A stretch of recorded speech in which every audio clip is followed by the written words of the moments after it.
We've all heard how glamorous old Hollywood was, but no one talks about what happened off camera. Some of the most famous actresses we still admire today were victims of things we wouldn't wish on anyone. Abused by producers, silenced by contracts, discarded when they spoke up. It wasn't just exploitation, it was cruelty wrapped in red carpet smiles.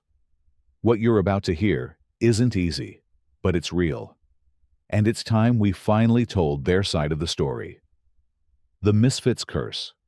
No film has been more haunted by its aftermath than John Huston's 1961 drama, The Misfits, scripted by Arthur Miller for Marilyn Monroe. Shot under the punishing Nevada sun, the production demanded grueling schedules.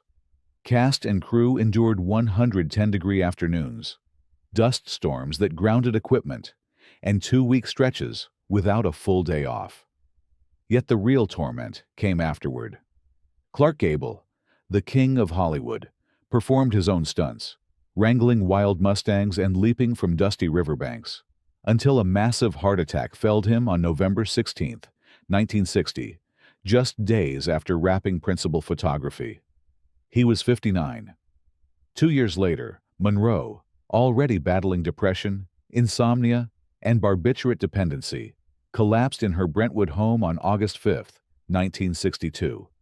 Officially ruled a probable suicide by overdose, her death at 36 remains shrouded in conspiracy, from alleged mob ties to JFK intrigue. Then came Montgomery Clift, whose physical health was fragile after a 1956 car crash left him reliant on painkillers. By 1966, the emotional toll of the Misfits and worsening addictions led to his fatal heart attack at 45. In just 5 years, 3 of cinema's greatest icons were gone, each connected to the same picture. Rumors of a supernatural curse took hold among cast members. Wardrobe mistress Adrienne Murphy claimed she found Monroe's discarded costume stained with inexplicable blood. Gable's stunt double swore he heard Monroe's voice, calling from an empty trailer at night. While skeptics point to coincidence, the clustering of these tragic ends has cemented The Misfits as Hollywood's most chilling jinxed production. A film where life imitated horror, leaving a legacy as dark as the desert sands in which it was shot. Howard Hughes's Germaphobia. Few moguls have matched Howard Hughes's public exploits until witnessing his private descent into obsessive rituals. By the early 1930s, Hughess was already the world's richest filmmaker, pouring $4 million into aerial dogfights for Hell's Angels, over $75 million in today's dollars, and earning headlines for real crashes that killed several pilots. Yet it was his later years that revealed an even stranger obsession, a crippling germophobia that transformed the billionaire into a living urban legend. In the late 1940s, colleagues noted Hughess refusing to shake hands, instead presenting dozens of handkerchiefs to catch their handshake and avoid skin contact. By the 1950s, he'd escalated to wearing tissue boxes over his shoes and refusing to touch door handles, insisting staff wrap every doorknob in plastic. His penthouse suite at the Desert Inn in Las Vegas became a sealed chamber. No outside air, curtains drawn permanently shut, meals passed through a hatch to avoid human contact. Hughes's secretary reported he went weeks without bathing, convinced soap water harbored deadly pathogens. Staffers delivered memos, up to 3,000 per month, rather than speak in person. Despite this isolation, Hughess still managed TWA, acquiring casinos and directing his empire via handwritten orders. He even designed a bra for Jane Russell in The Outlaw, using provocative marketing to challenge censors, proof his mind remained sharp amid his ritualistic decline. When he died on April 5, 1976, weighing just 90 pounds and unrecognizable beneath matted hair and nails, the world saw the final act of a man consumed by fear of contamination. His innovations in aerial cinematography and film financing endure, but the legend of Hughes's germophobia stands as a bizarre footnote, a reminder that even the most powerful can be undone by the invisible forces of obsession. Peg Entwistle's Hollywood sign tragedy. One slender figure perched atop the 50-foot H of the Hollywoodland sign would become the most enduring ghost of Tinseltown. Peg Entwistle, born in February 1908 in Wales and raised in Ohio, had dazzled Broadway audiences by age 23 before seeking a film career in Los Angeles. After a single, uncredited role in The Happy Ending, she joined RKO and landed a small part in the psychological thriller 13 Women. Yet the Great Depression strangled opportunities. Entwistle's meager salary, $75 per week, dwindled as RKO slashed budgets and shelved projects. Desperate, she moved into a shabby bungalow in Laurel Canyon.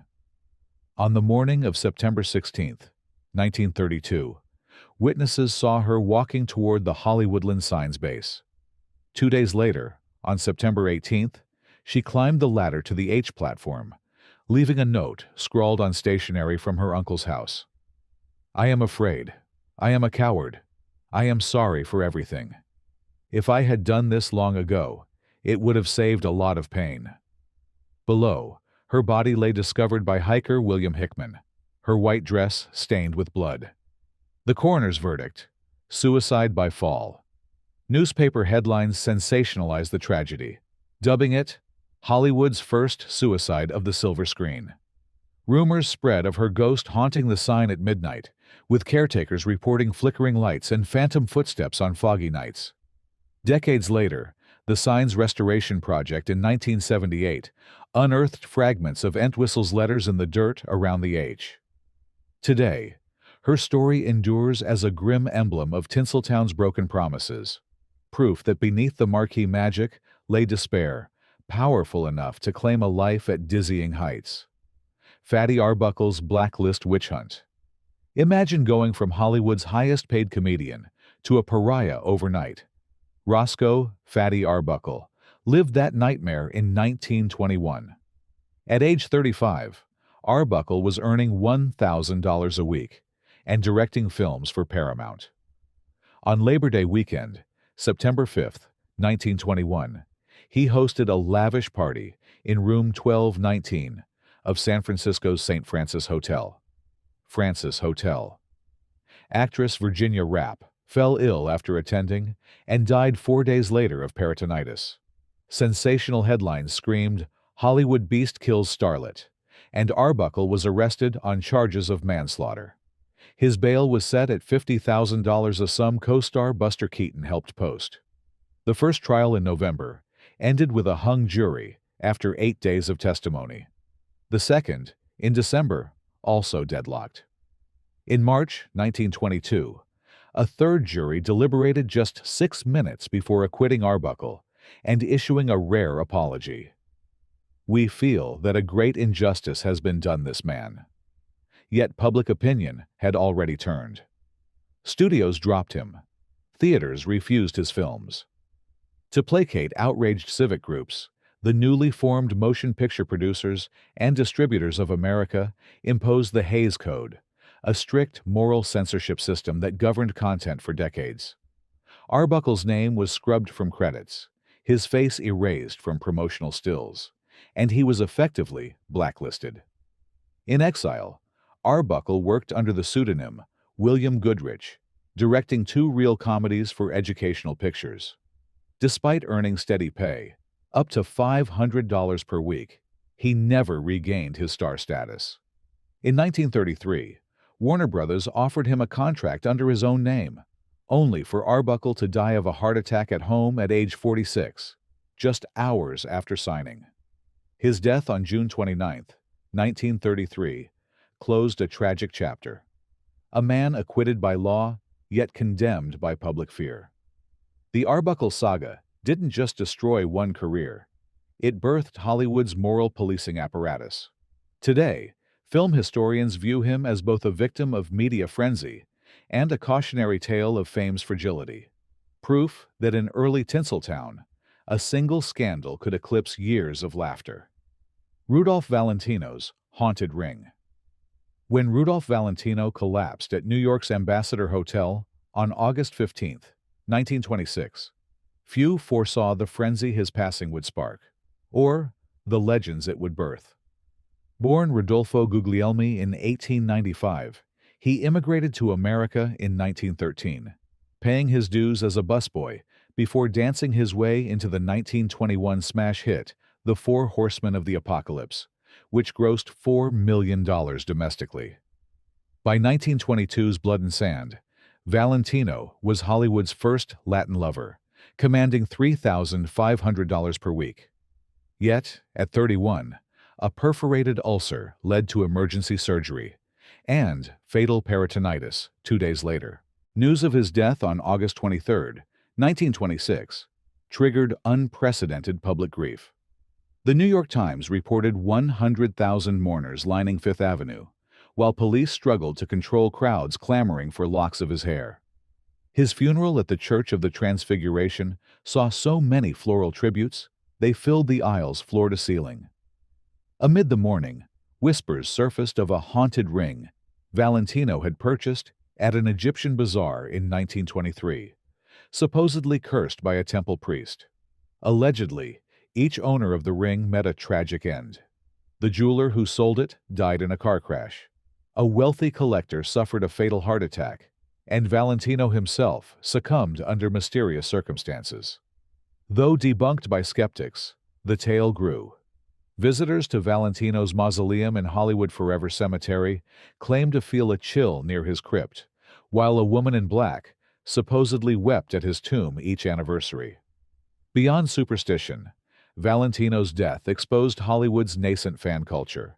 Studios rushed to release unauthorized biographies, and theaters held midnight screenings of his films as memorials.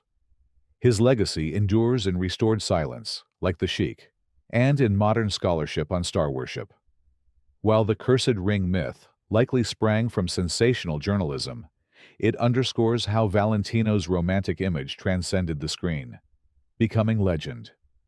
A century later, his films still flicker in revival houses, and the story of the haunted ring reminds us that in old Hollywood, even glamour could cast a shadow of the supernatural.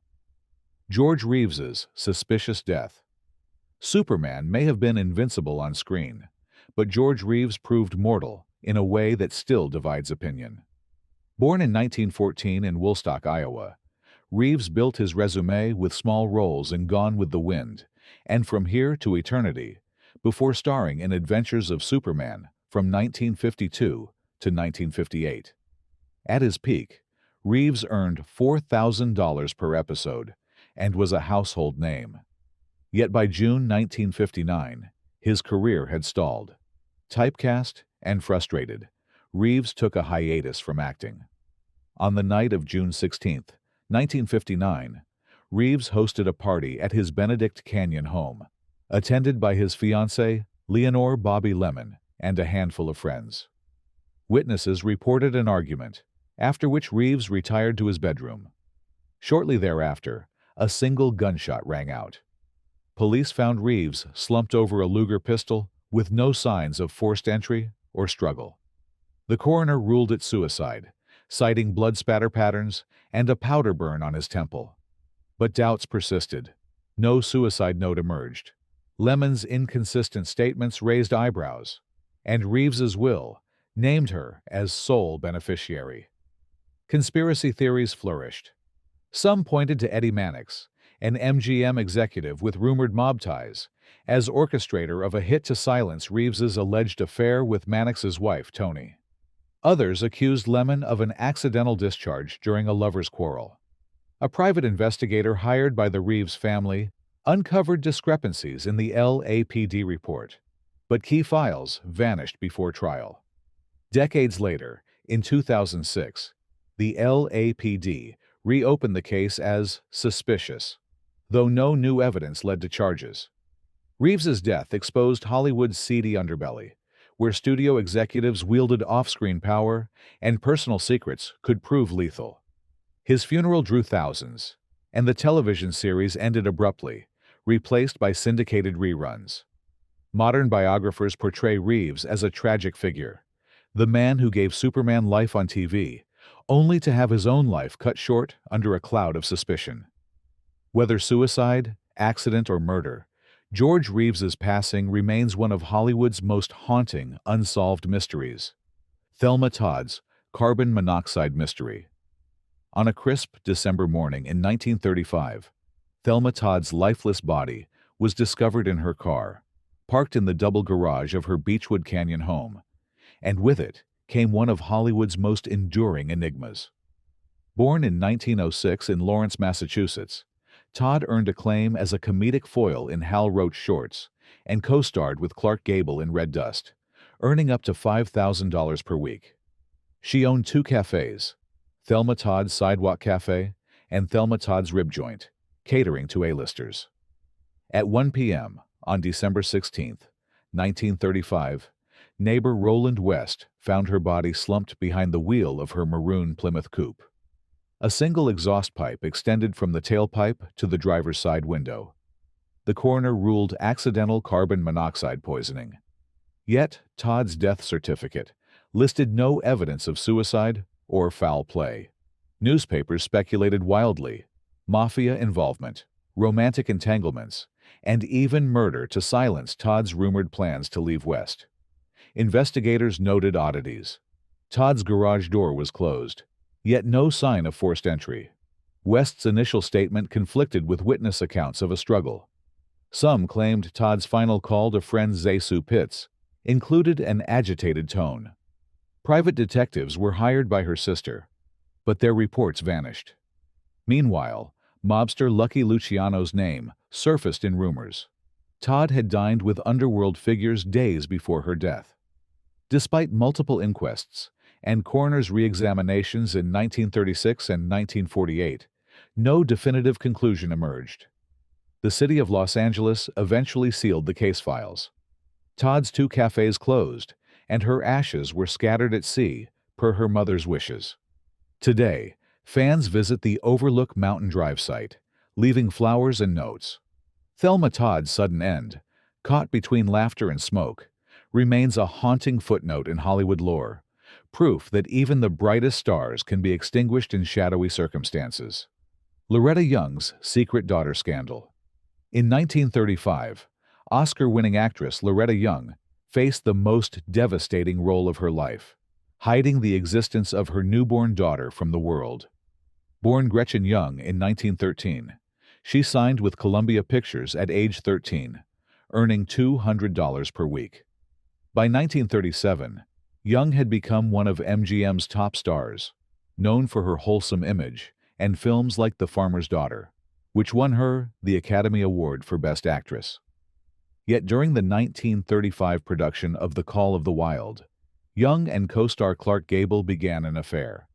Young became pregnant and, fearful of scandal in the fiercely moral climate enforced by the Hays Code, arranged for a discreet adoption. On November 6, 1935, she delivered a daughter, Judith Lewis, at St. Vincent's Hospital in Los Angeles. Young's husband, Tom Lewis, was led to believe the child was a niece. For years, Judith was raised in an orphanage, then in Young's home, playing with her siblings under the guise of Cousin Judy. Young provided $500 per month for her daughter's upkeep, but she never publicly acknowledged her. Hollywood gossip columns speculated about Young's secret, but the truth remained buried. In 1966, Judith Lewis, by then a successful actress herself, learned of her parentage from studio files. Young refused to confirm until 1972, when she publicly adopted Judith at age 36, revealing the secret at an Academy Award luncheon. The emotional reunion made headlines worldwide. Judith later recounted that Young kept her identity hidden to protect both their careers. "She wanted me to have a normal life," Judith said. Young's careful choreography of lies and legal maneuvers, birth certificates altered, guardianship papers drafted, exposed the lengths stars went to preserve their images. Today, the scandal is studied as an early example of Hollywood's ruthless image management. Loretta Young's hidden motherhood reminds us that even the most luminous stars can harbor dark secrets behind the silver screen's shimmer. Hedi Lamars' frequency-hopping torpedo. While audiences swooned over her beauty on screen, Hedi Lamar was secretly orchestrating one of the 20th century's most important technological breakthroughs. Born Hedwig Kiesler in Vienna in 1914, Lamar fled Europe in 1937 and signed a contract with MGM, earning up to $200,000 per film. Yet, it was her wartime ingenuity, co-inventing a frequency-hopping system with composer George Antheil in 1942, that would leave a lasting legacy. The duo's U.S. patent number 2,292,387, granted August 11, 1942, described a mechanism to prevent radio-guided torpedoes from being jammed. Using 88 synchronized frequency changes, mirroring Antheil's player piano rolls, the system hopped between channels at predetermined intervals, making enemy interception nearly impossible.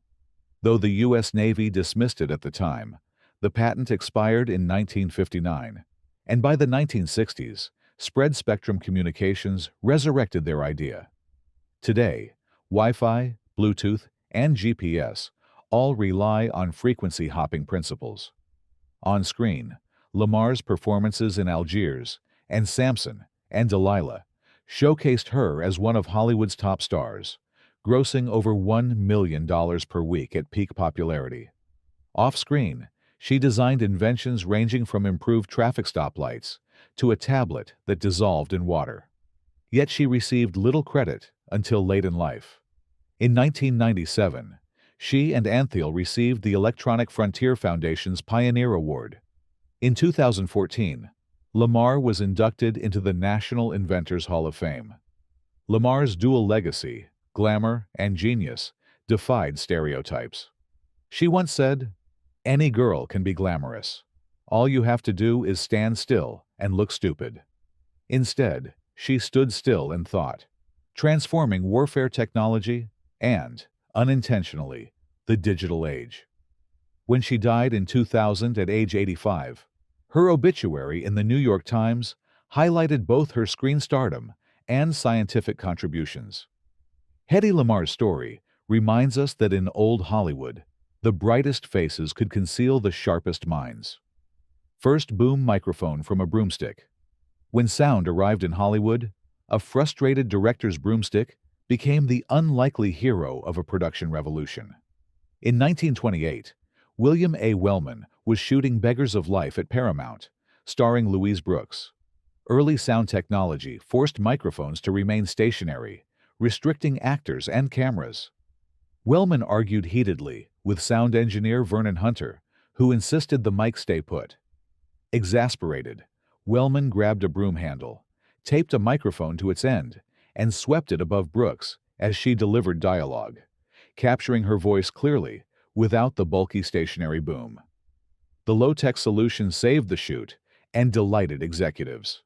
Audiences praised the film's crisp audio, and Brooks later credited the magic broom with making the transition to talkies bearable.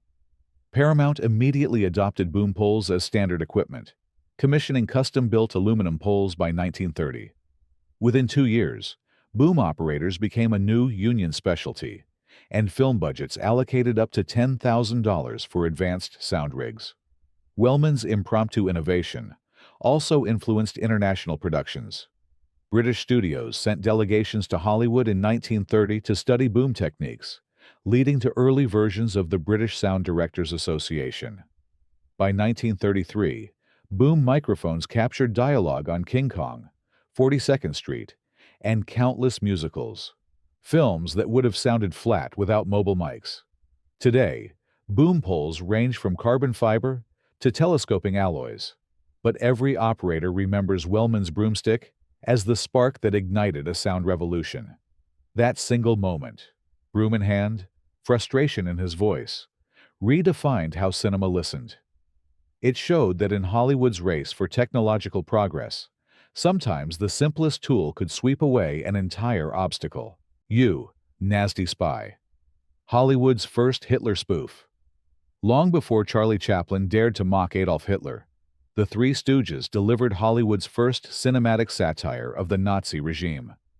On January 27, 1940, Columbia Pictures released You Nasty Spy, starring Moe Howard, Larry Fine, and Curly Howard as bumbling dictators of the fictional country Moronica. Directed by Jules White on a modest $16,000 budget, the short lampooned Hitler, Mussolini, and Goering. The Stooges' plot sees Hailstone rise to power by intimidating Parliament with mallets and pies, promising bread and circuses to the masses. The film's final gag, Hailstone accidentally triggering a lion to devour him, sent audiences into fits of laughter. Though the U.S. was not yet at war with Germany, Columbia Brass greenlit the project after Stooge producer Jules White argued, "Better to laugh at them than cry later." The short played as a B-picture opener in over 2,000 theaters, garnering positive reviews for its audacity. In 1941, the Stooges released a sequel, I'll Never Hail Again, with a slightly larger budget and sharper gags.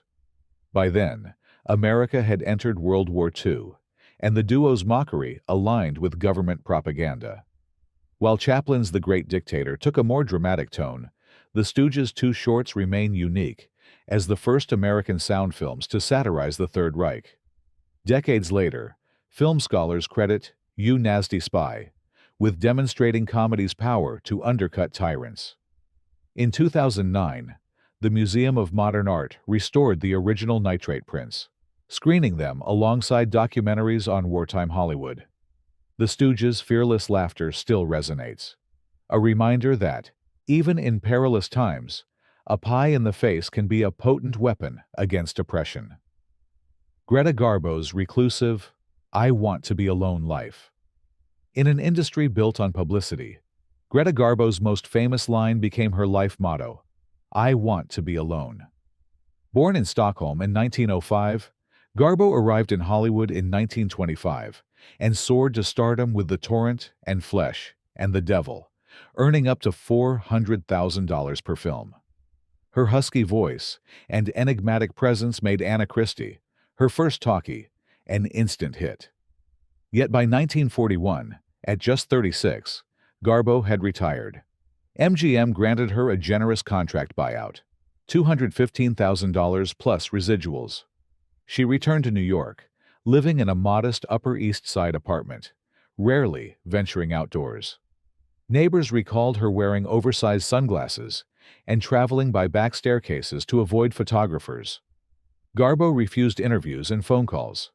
Her sole public appearance after retirement was at the Academy Awards in 1974 to accept an honorary Oscar, where she delivered a two-word acceptance. Thank you. Despite, or because of, her seclusion, Garbo's mystique only deepened. Biographers traced rumored affairs with director George Schaefer and novelist Mercedes D'Acosta, but Garbo never confirmed personal details. She maintained a daily routine, early walks in Central Park, afternoon naps, and evenings spent reading in her apartment's dim light. She amassed a collection of rare books and art, though few knew of her cultural patronage, until her estate donated pieces to museums after her death on April 15, 1990. When Garbo passed at age 84, her will stipulated no funeral and no memorial service, yet flowers poured into her building lobby for days. In death as in life, she remained an enigma. Proof that, in old Hollywood, the ultimate star power lay in vanishing from view. Greta Garbo's legacy endures in her films and in the audacity of an icon who dared to rewrite the rules of fame. Buster Keaton's near-death train stunt.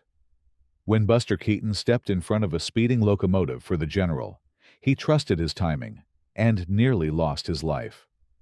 Born in 1895, Keaton co-directed and starred in the 1926 Civil War comedy, investing $400,000 of his own money into its epic battle scenes. For one sequence, a locomotive barreled toward a wooden house built on the track near Goldsboro, North Carolina. The plan called for the train to pass through the structure while Keaton ducked inside. On June 11, 1926, cameras rolled as the engine approached at 25 miles per hour. At the last second, Keaton dove into a doorway, only for the house to collapse prematurely, its splintered timbers raining down. The locomotive missed him by mere inches. Crew members later said they expected a fatality. Katon emerged dazed but uninjured, dusting soot from his face before calling cut. His composure under duress made the news. The New York Times ran a photo spread of the wrecked house and Katon's impassive expression.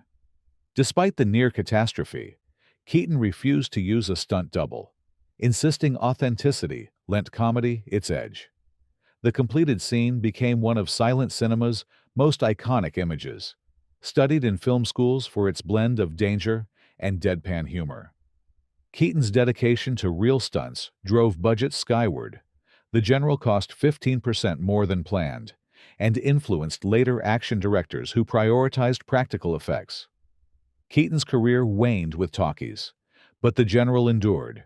In 1955, the Library of Congress selected it for preservation in the National Film Registry. Modern restorations reveal every nail and splinter of that doomed house. When Katon died in 1966 at age 70, he left behind a body of work where laughter and peril danced hand in hand. His near-death train stunt stands as a testament to a fearless performer who turned life-threatening risk into timeless cinematic art.